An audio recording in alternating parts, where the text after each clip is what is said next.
ये बुंदेलखंड में आते आते इनका अहंकार खंड खंड हो जाएगा। आपको पता होगा कि गुंडे माफिया अपराधी कौन है, और वो लोग हैं जो नौजवानों के पेपर लीक करा रहे हैं।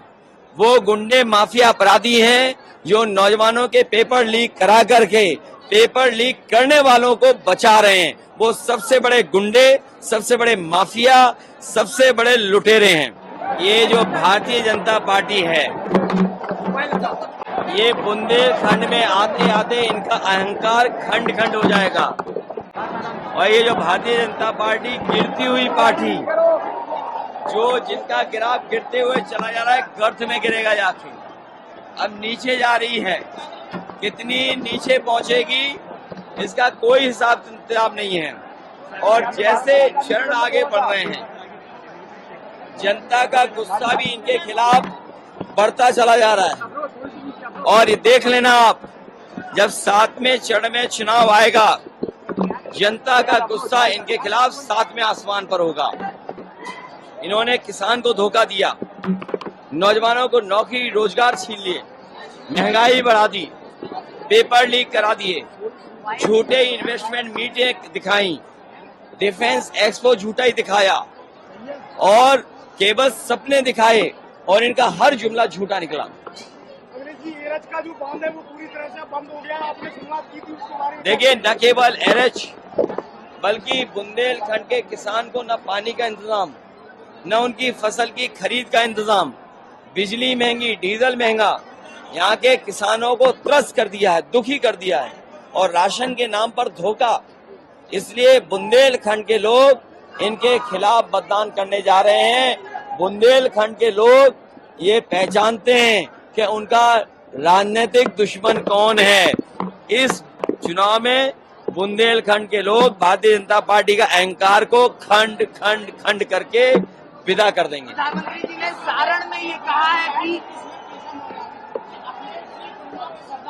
देखिए, आपको पता होगा कि गुंडे माफिया अपराधी कौन है, और वो लोग हैं जो नौजवानों के पेपर लीक करा रहे हैं। वो गुंडे माफिया अपराधी हैं जो नौजवानों के पेपर लीक करा करके पेपर लीक करने वालों को बचा रहे हैं। वो सबसे बड़े गुंडे, सबसे बड़े माफिया, सबसे बड़े लुटेरे हैं।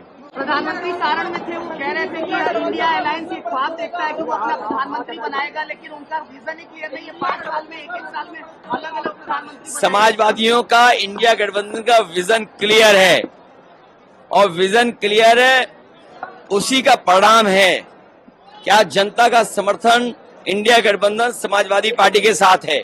जो लोग मनमर्जी हैं, जो अपनी बात, मन की बात कह रहे हैं, उसको इस बार जनता, जो भारतीय जनता पार्टी गैंग है, उसको 140 करोड़ की जनता 140 सीटों पर रोक देगी।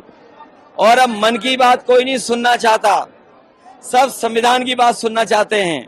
जो मनमर्जी हैं, जो मनमर्जी थे, आत्मतुष्टीकरण करते थे, जो आत्मतुष्टीकरण से प्रसन्न होते थे, उनको जनता जवाब देने जा रही है। 140 करोड़ जनता भारतीय जनता पार्टी के गैंग को 140 सीटों पर रोक देगी। प्रधानमंत्री ने आज नॉमिनेशन फाइल किया, कह रहे हैं कि 14-19 के बाद इस बार ऐतिहासिक। देखिए, अगर प्रधान सांसद उन्होंने नॉमिनेशन किया है तो कम से कम क्यूटो तो बोले उसको, और हम वाराणसी काशी नहीं बोलते हैं। प्रधान सांसद जी ने क्यूटो में नॉमिनेशन किया है। जो लोग क्यूटो के विजन को धोखा दे करके, मिल गया है रोजगार देंगे, जाइए,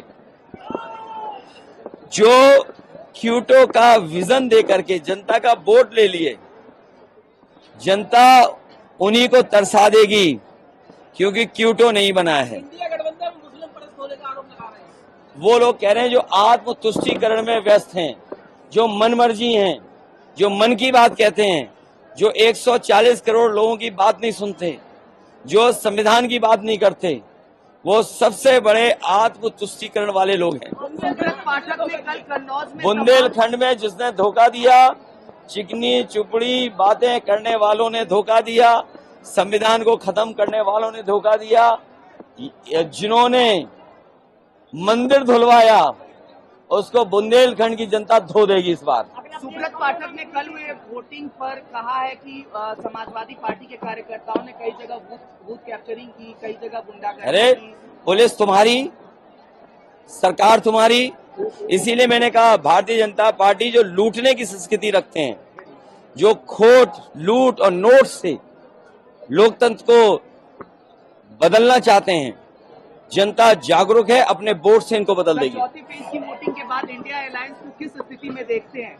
चौथे फेज के बाद एकदम बढ़ता चला जा रहा है इंडिया गठबंधन, और भारतीय जनता पार्टी नीचे जाती जा रही है, गर्त में जाती जा रही है। गठबंधन की सरकार बनती तो बुंदेलखंड में क्या होगा?